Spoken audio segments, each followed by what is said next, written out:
Hey, Retention Pros. I'm Noah Rahimzadeh, and I lead partnerships here at Malomo. I'm super pumped to continue to chat with ecosystem experts alongside Mariah, who you all already know and love. Say hi, Mariah. Hey everyone! As you probably know, Retention Chronicles likes to bring in some of the best retention-focused brands in the Shopify ecosystem. But we don't just feature brands. We also feature some great thought leaders in the Shopify ecosystem that serve those brands.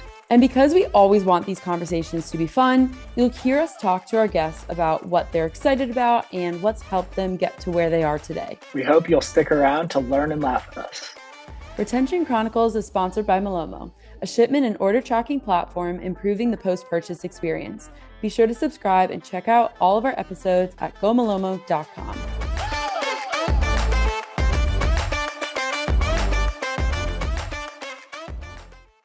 Hi everyone, this is our second episode of our two-part series with our favorite season 2 moments from 2022. This episode specifically focuses on our chats with partners, and if you missed part 1 with our D2C brands, you can always go back and listen. I'll be giving an intro to each snippet, so if you want to listen to the full conversation, you know which one you can queue up. Without further ado, here's Season 2, Episode 3 with Vasa Martinez, founder of Growthbuster and Perfy, a healthy soda brand.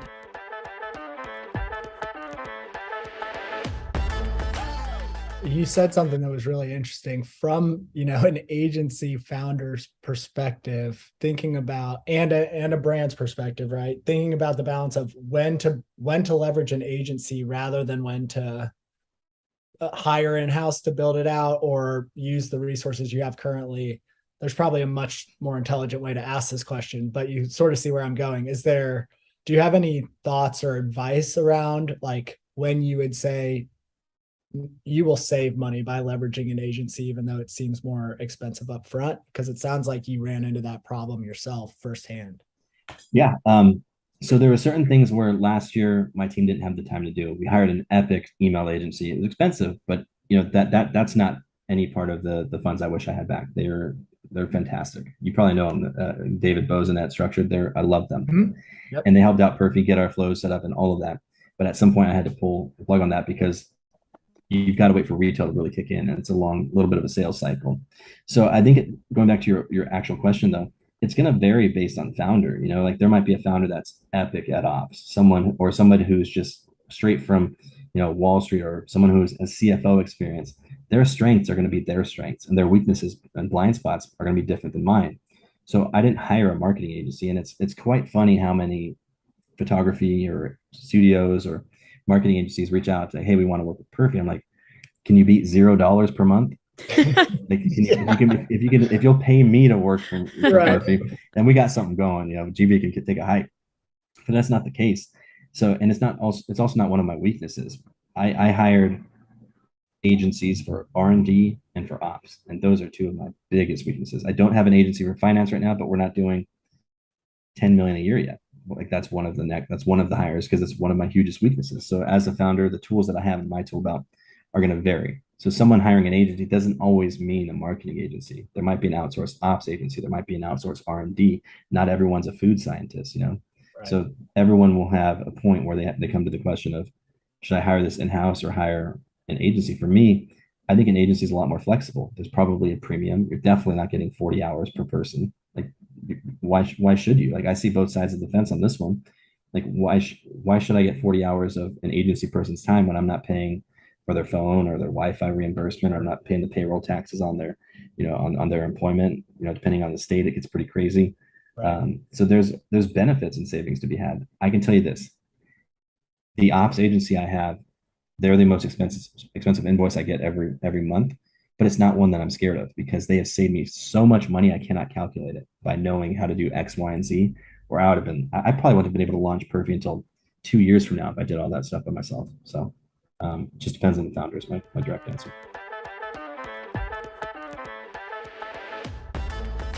The one I use internally with clients is, if same kind of analogy, we're at a networking event now. And if I walked straight up to you and said, hey, can I have your business card? Here's mine. That's very, very transactional. You're probably like, what the hell is this dude going to do with my information on here? And I'm like, you're definitely not a qualified lead. Like, what I give you is a coaster. Like, you're putting your drink on it. It's not a business. You're never going to hold on to it. But if we're casually having a conversation. Hey, where do you work? Oh, cool. You're at Malomo. I'm at Growthbuster. Like, I mean, I'm at GB. Then it's so much more natural to hand a business card over to somebody. Mm-hmm. Right. So that's one thing where people don't quite get, and it's something that should be a little more focused on. I agree. First of all, I'm going to share this episode with all my single friends to let them know this. Take this advice when you're out next time. So thanks for that. Came for retention, staying for dating advice. But everything has an application, you know. Right. Exactly. Everything's connected. Next up, we have episode 5 in season 3 with Andy Warren, Senior Director of Strategy at Tomorrow Agency. Right. Yeah, absolutely. And I think that's some great anecdotal evidence as well that you guys have carved out a great sort of like niche in the space. And I know the first time you and I talked, I thought it was really interesting that, you know, we sort of reflected on like your enterprise experience and how the Shopify ecosystem is different, because in the enterprise space, like there's a ton of consolidation, right? Like you can build almost everything off of Salesforce if you wanted to within the Salesforce ecosystem now. They want you to think you can, for sure. Yeah, sure. Yeah. Right.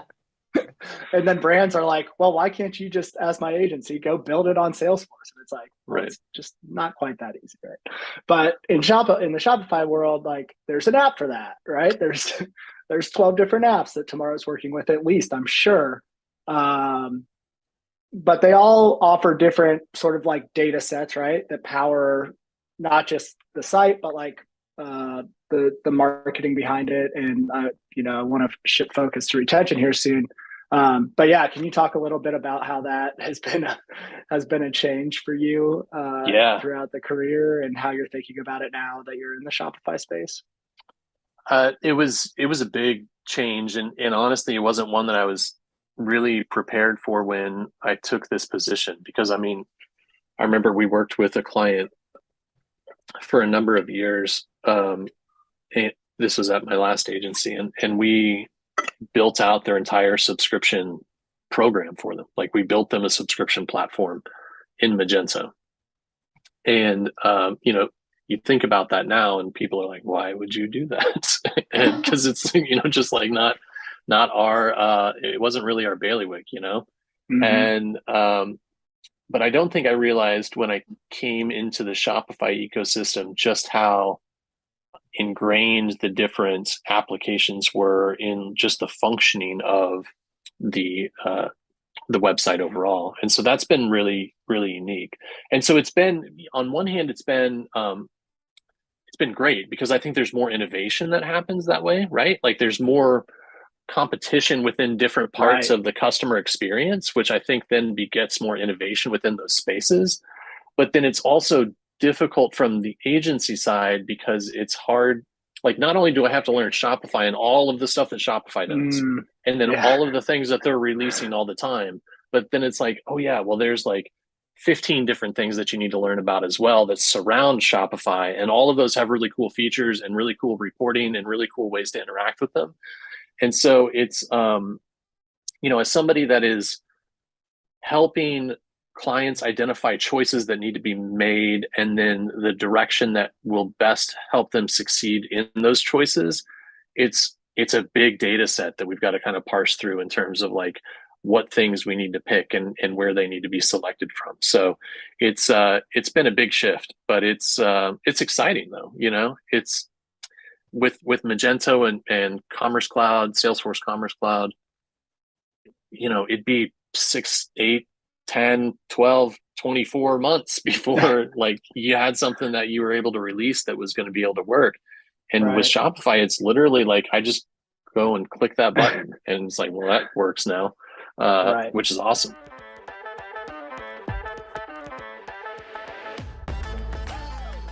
Yeah, I love the zero party data use cases, like basically gamifying the capture of that by, you know, unique quiz like experiences, and then navigating customers through the site based on their their preferences and from the answers that they provided you, and willfully so, right? Like, I think that that's going to become even more important beyond just personalization. It'll probably become more important from like a legal and compliance standpoint as, you know, cookies go away and second and third party data becomes like a thing of the past.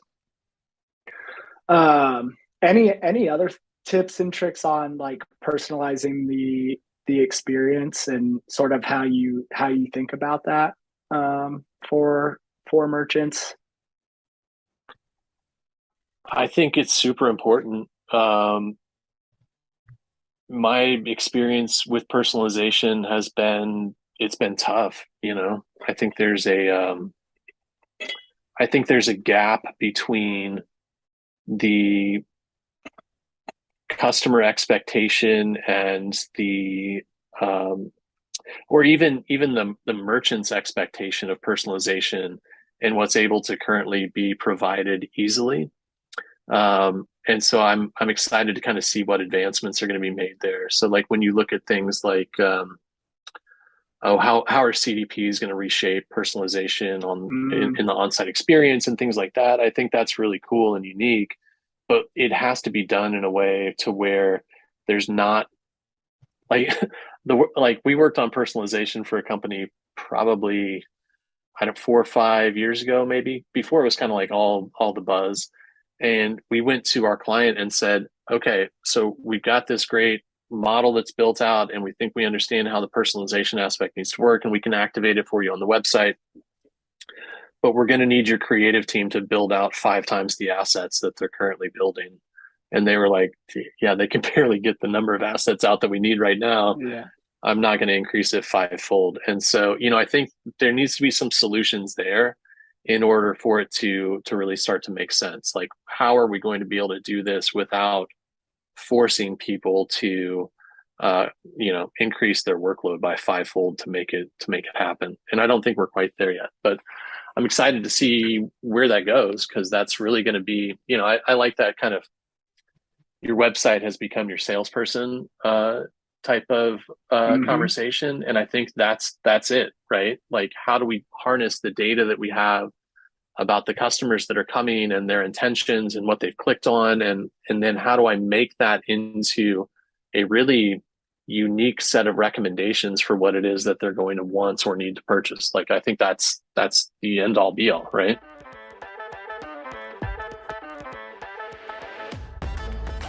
On episode 8 of season 2, we're joined by Matt Bingham, Director of Technology Partnerships at Okendo.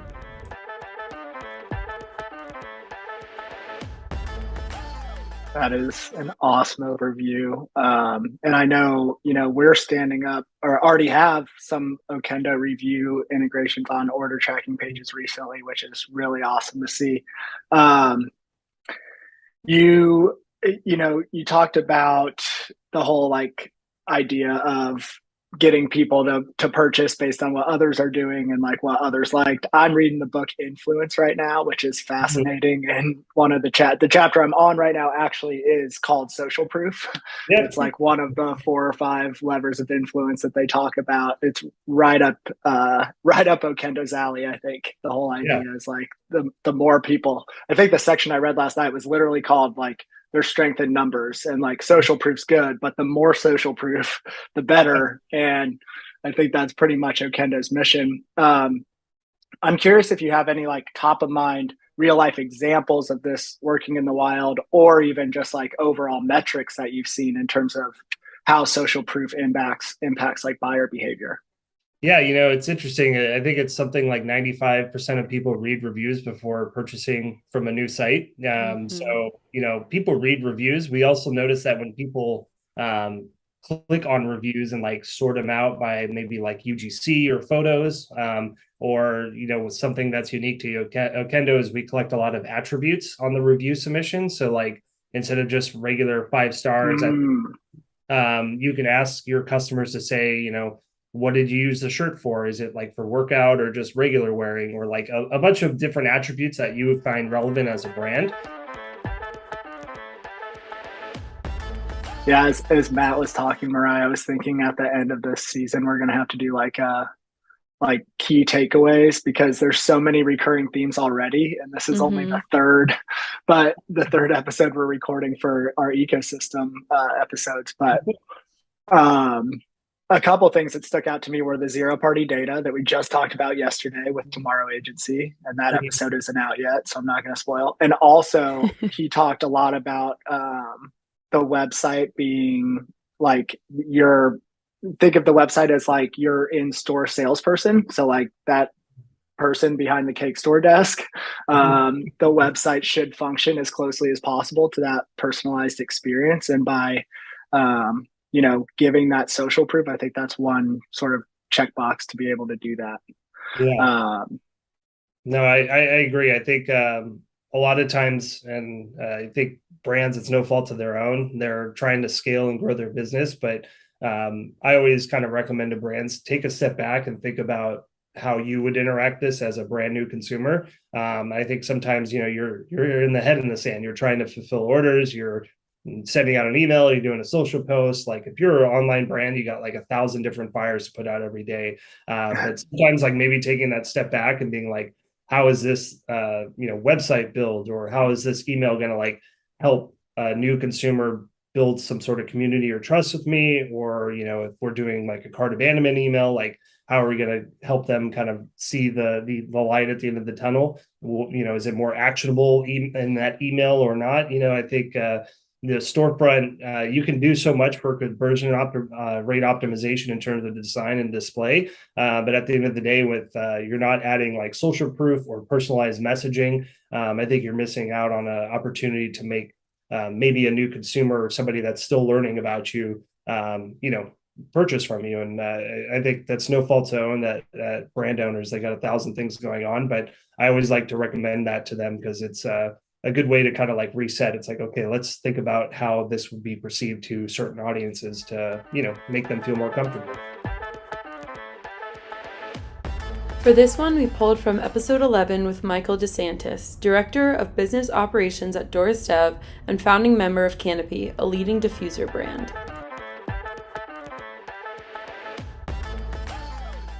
At the end of the day, what we're looking for, if we're doing everything end to end, industrial design through supply chain setup into freight and ops, we're looking for a number of things. One, we're looking to understand what the capital structure of the business is. How much money have they raised? Do they have the money that they need to invest to stand up a supply chain, and then have enough money to launch a website, build a brand, and spend the marketing dollars to keep the business rolling? That's super important to us.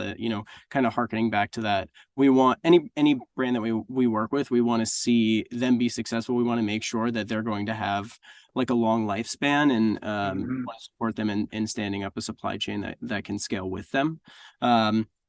Two, I think it's like we are in a position, and we have been historically, to say no to things if we don't think it's going to be a good fit for us, whether it's a type of product category that we're not super familiar with. We don't do wet chemistry, we don't do apparel, right? We really focus on like durable goods. Canopy is a great example. In injection molded plastic part with a fan, there's some electrical components involved.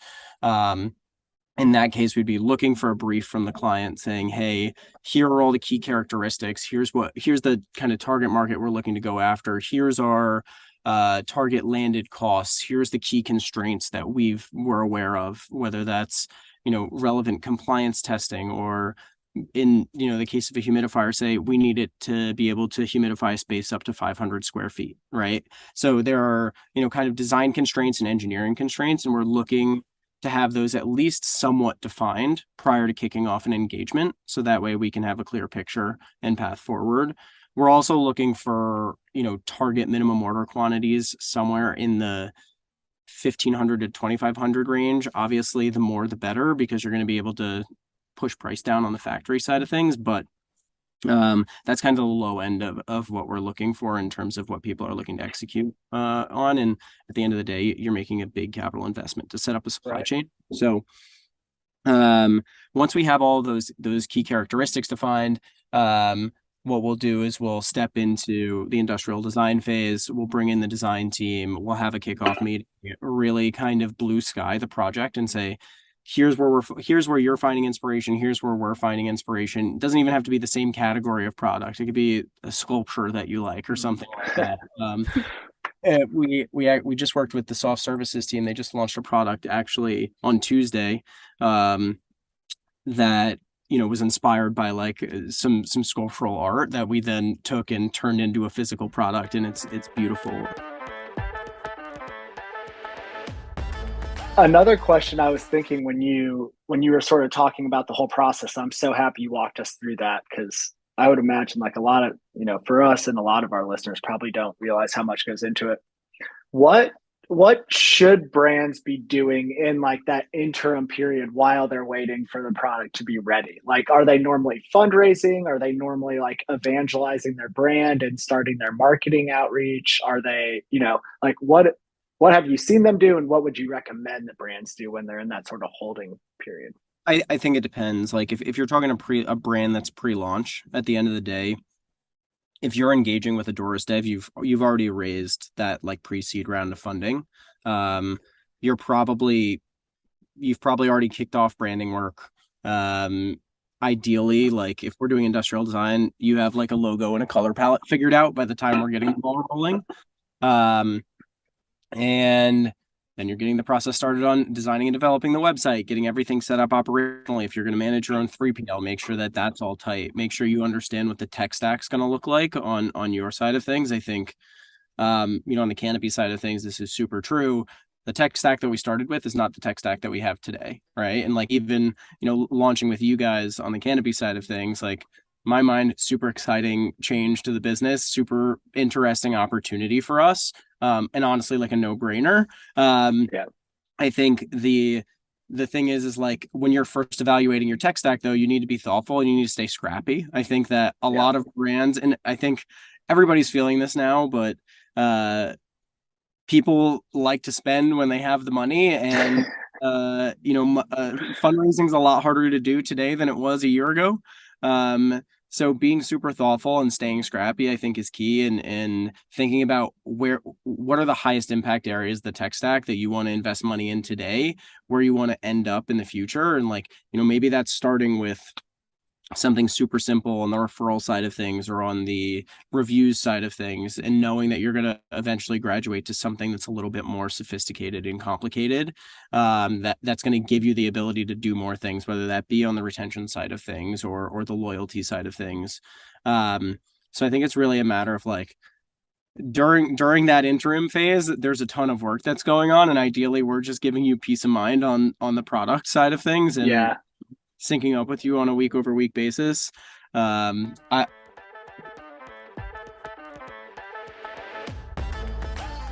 This next one is from episode 14 with Aaron Schwartz, former president of Loop Returns.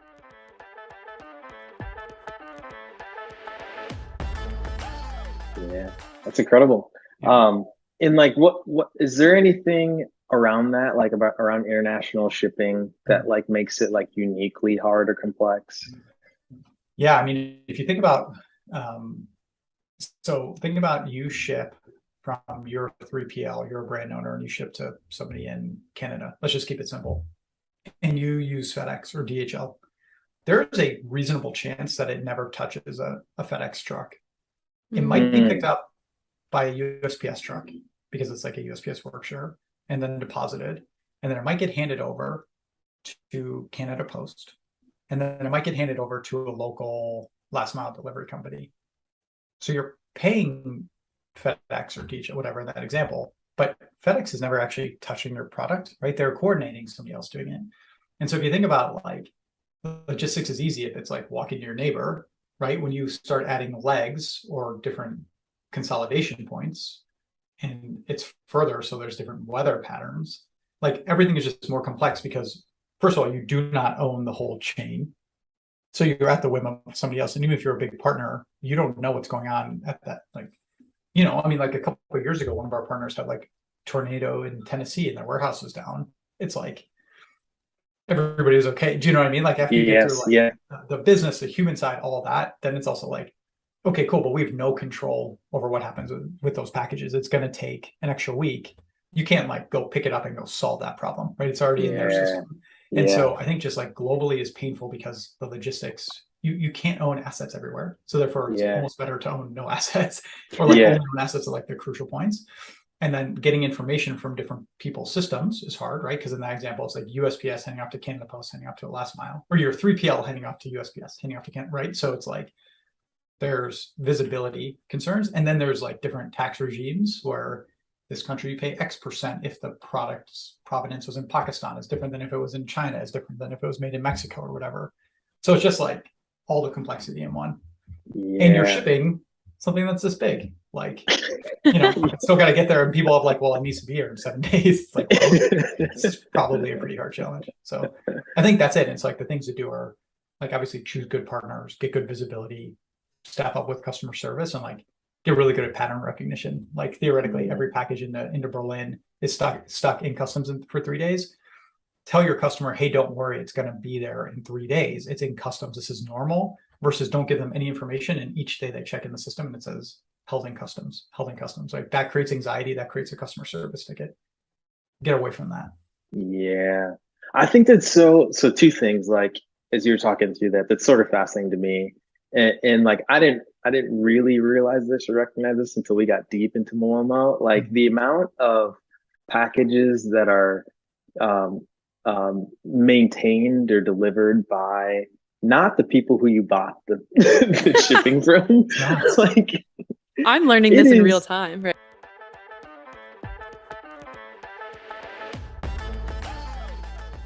Okay, then the second thing you mentioned is focus. Like, I'm curious too on this because, I think this is kind of an interesting topic, especially right now. I feel like in the ecosystem generally, right? Like merchants are looking to their tools to do more, so they can have like one tool to rule them all, versus like the merchants who like that lays like the what's that? The Swiss Army knife, right? It was super tactically good at this one thing. I think now you're mixing metaphors, but I know what you're saying. I am too. We're good. I follow what you're asking.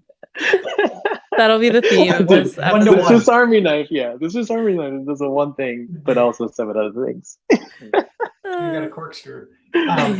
Oh man! Look, I mean, you and I have talked about this. I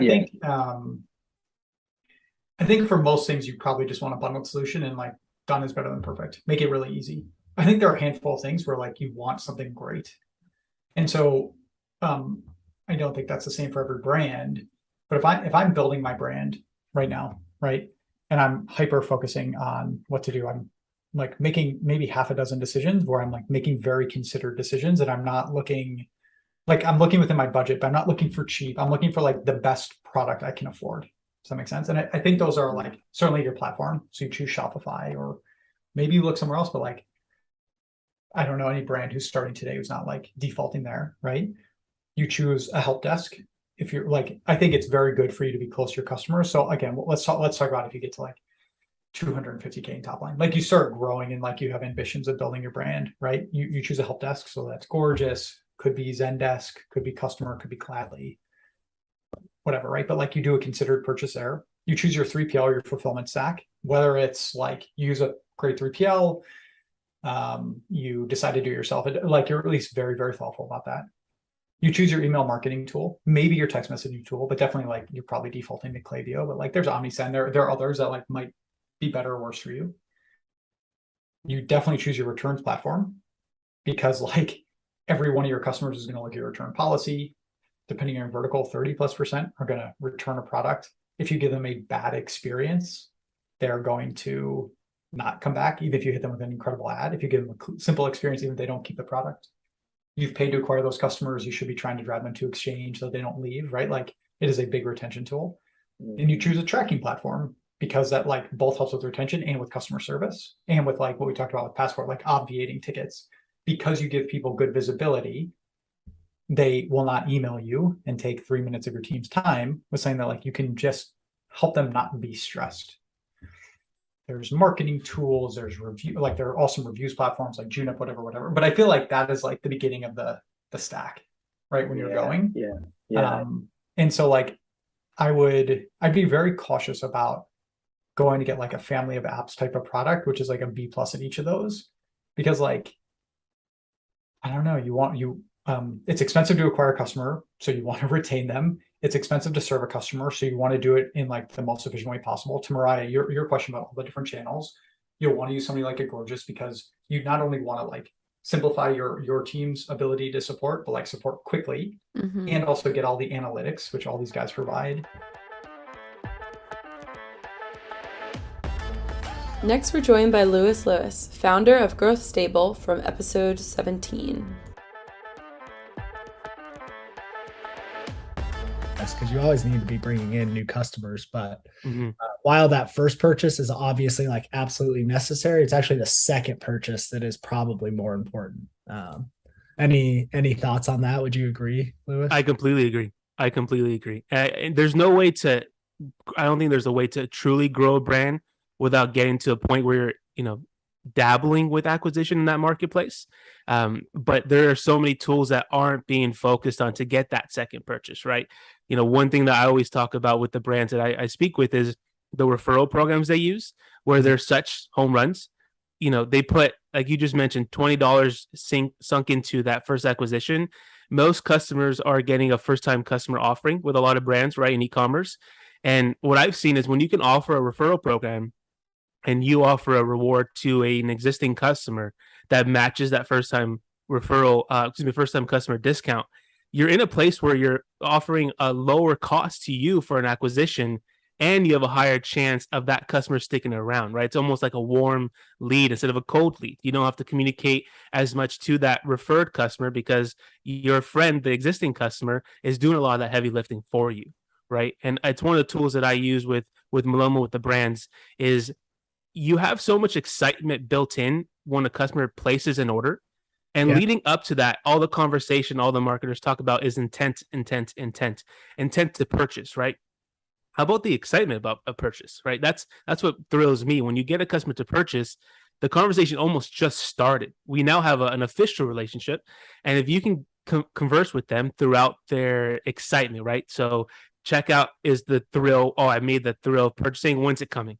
And then all those emails leading up to the delivery, which, as you guys know, the open rates are through the roof because of that excitement. Also, they're not marketing, but through the roof because of the excitement of like, when's it coming? They know essentially when it's coming. You've kind of communicated that when they purchase, but they still check every status update, right? Out for delivery, the shipped one, and then delivered. If you can leverage that with the tool like you guys offer in Malomo, you can capture that excitement and leverage it to something like the referral program, which kind of enhances your acquisition model at a much lower cost than most likely what you're usually offering for a cold market like on Facebook or such. Or it also getting that second purchase from the customer. Maybe they ordered product A and they were excited and they caught their eye and they never even experienced the opportunity to purchase product B. Why not suggest product B in that moment? And all that's at that heightened sense of excitement. It's just such a great opportunity that, compared to a brand who's not leveraging something like Malomo, they may just be purchased, sent to a FedEx page, and we'll see you next time. And maybe next time, if there is a next time at all.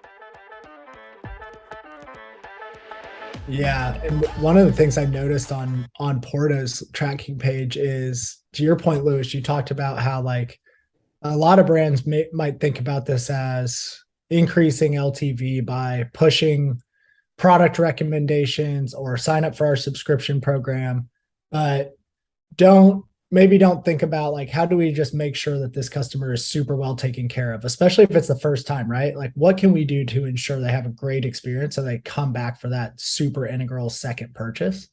And what I love about the Porto's page is like the first thing, like you offer all the same stuff. You offer other products, you offer refer a friend program and everything else. But you also, the first thing that you see when you go to track the order is baking instructions. So when that product arrives, you have the information you need right there to pop it in the oven or do whatever you need to do to have the best experience possible with that product that you just purchased. And that's really where it all starts, right? You can't get to refer a friend before you have the initial super positive experience that keeps them coming back for a second purchase. So Yeah. I love that you took clearly a very holistic view to building out the transactional experience. Yeah, exactly. And it's exactly holistic, like you said, because they've already purchased, and now you have to make sure they have everything they need to enjoy the food that they're being delivered. And it is a very seamless process, but there's times where you may lose the instructions that are included in the order, or you lost that email. We want there to be no question about what you need to do to enjoy the food, because again, that peak excitement is something that's already built in. And when that food arrives, you want to eat it within the 30 minutes it takes to bake or less. If you're kind of fidgeting for instructions and you don't have it at that time, we want to make sure there's no opportunity for you to not have the resources you need. And then on top of that, we're pushing the, contact us if you have any questions. If something doesn't make sense in the instructions, as maybe you misread it or we forgot something, you can understand in that situation. So there's no friction for you enjoying the amazing food you ordered. That's the ultimate goal. On episode 20, we're joined by Dan Caldwell, Senior Strategic Partner Manager at Klaviyo. What about making sure that for our subscribers in the post-purchase experience, they're already subscribed. We don't need them to subscribe again. Let's push them down a funnel to refer a friend because we know they're loyal fans. So it's creating this flywheel, right, between retention and acquisition that I don't think has, like I said, like even for us, it wasn't the first thought. The first thought was just, let's keep customers. Now it's morphed into growth through those customers. Absolutely. I think it's something that people are starting to come around to now, a little bit more in the past, but not separating out your typical transactional strategies with your marketing strategies. And the use case I talk about a lot with shipping is like, yes, when somebody has 3 shipping delays, like let's notify them, let's keep them in the loop. And that's kind of the retention side of things. Because I think at this point with supply chains, people are pretty used to shipping delays at this point. I think what they don't like is surprises when it comes to it. Like, where is that package? Oh, it's been delayed. Why didn't you tell me? I think that's the big thing. People want to avoid the surprises. So that helps on the retention side of things. But then for those who didn't, like, when you know somebody had a really good shipping experience, what are you doing from that? So one of my examples in terms of LTV, whether that's revenue or being at the top of the funnel, I mentioned reviews. Yep. And so like something you could do in Klaviyo, this is something like we pride ourselves on in terms of like intertwining the data, is it's pretty common for somebody to have a flow that's asking for a product review. Traditionally, it's like 2 weeks after somebody purchased something on Shopify and the order was fulfilled. Yep. But that wasn't when it was delivered. That doesn't take into account what may have happened along the way. A lot can happen between, hey, the order is packed up and being sent out and it arrives to a doorstep.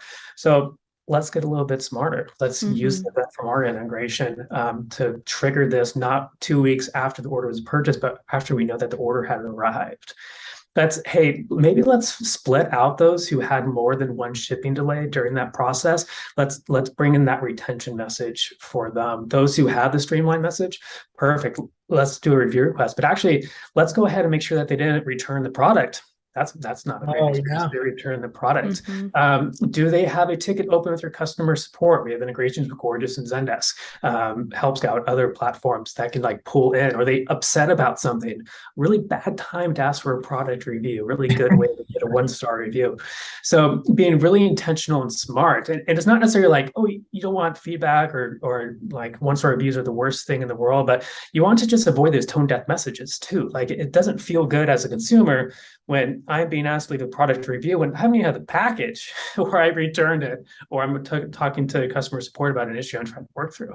So just being really intentional about those things, intertwining that data from all your different tech stack, because then you're going to generate more 5-star reviews. Now you know who could potentially be a VIP customer. So now it's like, hey, do you want to sign up for a subscription on Recharge and try to get the recurring revenue from them? Would you like to join our loyalty program? That's a great thing to check out. Or like, hey, are you pulling in how many Instagram followers they have from a platform like Gatsby on the influencer side of things, can we now automate you into a flow to help enable you to share and get rewarded for sharing a positive experience? I think that's an overlooked area right now, to where the paid media on social is a little bit more difficult to do. Influencer has been around for a long time, but with really good data and automation, can you really empower a micro influencer platform? Sure. And all this is derived from the shipping notification that came in and it delivered, and just being really intentional and personalized and heard. And I think that's a key theme when we think about retention and thriving customers. Just speak to them based off their experience. They want to be heard, they want to be felt. And if you have a lot of customers, it's hard to do that one-on-one. So just being really smart and intentional about those messages you're sending out, intertwining as many different inputs as you can, just to speak to them as close to one-on-one as you can. I'm really advocating, or we're really advocating for our merchants. When we talk about retention as a new acquisition, like there's not just the focus on, hey, how can I drive a lot of net new business from this, but how can I use this as an opportunity to continue to grow my business later on? And I think it's a really interesting time and like the hardest time to understand your customers and why they're there.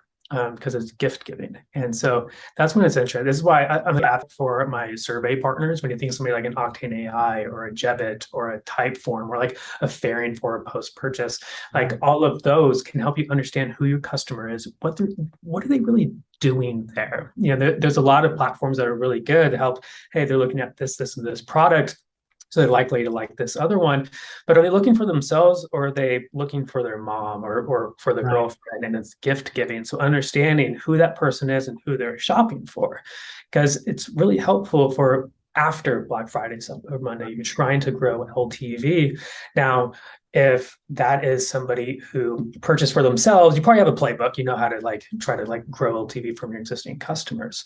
But if it's not, then you're actually not probably trying to sell to the person who just bought your product, but the person who just bought two. So instead of asking, like if I buy something for my mom, like instead of asking me to join a loyalty program for a company that does earrings or something, like, yeah, I'm not your customer for a loyalty program on earrings, but my mom may love it. And so are you giving me a clear path to invite my mom? Like, oh, my mom, you love those earrings. Hey, here's that company in case you like more. That's a really good opportunity. Or like, if you can ask, hey, who are you buying for? And I say, my mom versus my girlfriend. Now, do I care about Valentine's Day or do I care about Mother's Day sales? Mm-hmm. And then you can have an outreach to me coming up towards Mother's Day of, hey, Dan, did your mom like those earrings? We have 20% off coming up for Mother's Day. Check out this new collection. I'm like, awesome. Like that could be super helpful. So just as clearly as you can understand why they're not just the products that they're looking at and the upsell stuff, but the truly why, or a seasonality aspect too. Another example I talk about is just like with sporting goods. Like, are they buying a beanie because it's getting cold and we're going into winter and they're walking to work with it? Or are they buying a beanie because it's ski season coming up? Mm-hmm. And if you can understand that, then when you're speaking to them, whether it's product recommendations or just the content of your emails, are you talking about ski season and skiing and whatever product you sell that helps support that? Or do you have like nice dress gloves because they're walking to work, they're cold and their fingers are going to get cold? Let's try to cross-sell this advice. So understanding exactly what they're there for can help kind of tailor those. And I'm not giving specific examples, but people can connect the dots on their own use cases. But I think it's a really interesting opportunity, challenging opportunity, but I think there's some really good programs out there to help.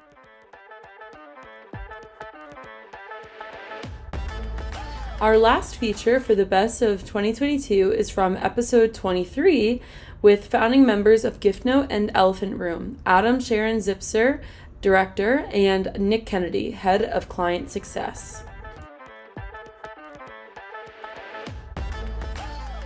Yeah, makes sense. I'm curious, and Mariah, you might have thoughts on this too, but we rarely talk about performance marketing on this podcast because we're typically so much more focused on the retention side. But I've seen so much lately about like the shift in ad spend from Facebook to TikTok or Facebook to Instagram or now Instagram to TikTok. Like, how have you adjusted your strategies? What are you leaning off of and leaning into in today's environment?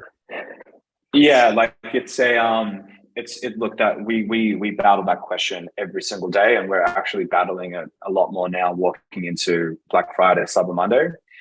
The reality is that we can't rely on like platform reported return. So that's one thing, because it's blended and it overlaps, and some platforms have 7 day view, 1 day click, whatever it is, or 30 plus 1. So we basically establishing an MER, like a marketing efficiency ratio or a cost of sale ratio, the aggregate, to then dictate how the media as an aggregate is working in the brand for the business itself. Then what we're trying to work, we drill that down by saying what was branded, what was not branded. So we can at least allocate the percentage of revenue and spend. So we know what was really high intent direct and what was a bit more on the merchandise side.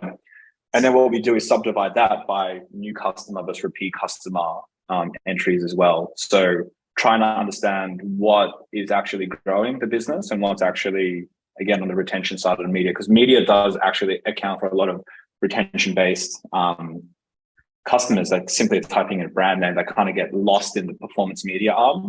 So what we try to do is we split it out into those like 3 or 4 major pillars. Then the narrative is quite straightforward to say, hey, like by doing this, we can see this.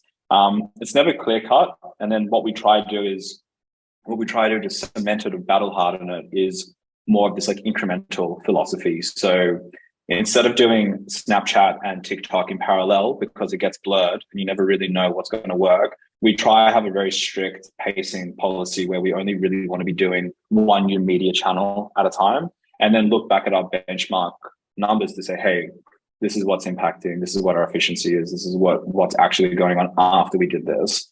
And that's how we're sort of approaching it and tackling it now. And that opens so many more doors once you have a conversation in that frame as well. So are you, for the benchmarks that you're saying, because you can't trust the platform itself, are you looking in Google Analytics, or is that something you're doing in-house or like another software? Or? So Google Analytics is like a last click scenario. So it's good. It is good because it gives you the snapshot of the last click environment for people that have opted in for cookies that don't have ad blockers and aren't working in incognito or some other niche Firefox browser. So we primarily use some of that. But what we also do is Shopify makes it quite easy to export some of the data out of it. What we then do is we ingest that in a very large warehouse. We have like our ETL tools set up that are basically bringing in everything by the day, by platform, impressions, clicks, spend, and revenue. And then what we do is we have some blending formulas to actually figure out what the pace is for the day. And that's how we sort of report it back in Data Studio or Looker Studio now, or Google Sheets, depending on the client requirements. This is like that's been a very big investment for us as well, and that's sort of where we're trying to sort of get to a bit more on the performance side. Yeah, so touching on that point of Adam in identifying gift recipients, which you can't currently do from Shopify out of the box. Let's just say an example, I'm sending Noah a bottle of whiskey. I don't know if you're a drinker or not, but let's just say that I'm not a drinker. Let's say I send him the bottle of whiskey, and the brand that I'm purchasing from is going to think that I'm the customer and that I'm a whiskey drinker, right? So in the future, I'm going to get hit up with ads on Facebook, on TikTok now, get all their emails, all their CRM emails, whereas you're the person perhaps that they should be actually sending that to. So Giftnote can help with that in converting you into a database, a customer, and an opted-in customer within their database. So yeah, was that the question you were going to ask? Okay. It's almost like we planned it. It's very similar along that line. So like the notion that you like, especially around this time of year, right? Like heading into the holidays, we're recording in the beginning of November. So Black Friday, Cyber Monday is like 2 weeks away. So the idea of the merchant not having like the customer versus the consumer and like how they're different in gift giving. So that's exactly what I was going to talk about, is like, there's also a huge perk for merchants to grow their like branding and their experience with the person who's actually consuming their product, and to ask for, you know, that UGC or those reviews, or to know, like, even if, so the, like, say Nick, in the whiskey example, you're buying and you mark like, oh, this is for Noah's birthday or something along those lines. Now the merchant knows that, oh, you bought a bottle of whiskey for your friend's birthday around this time, or like even segmenting for like different holidays, because now they have more information on like you and why you purchase from them, and then also have more information about Noah and his consuming like patterns, or that he's been introduced to the brand. Exactly. Super interesting. So imagine like 1 year after I buy a whiskey bottle for Noah, the same brand hits me up. I'm in their segment of gift senders, and they hit me up saying, does Noah need another bottle for his birthday? Yes, he does. Yeah. Always yes. Yeah.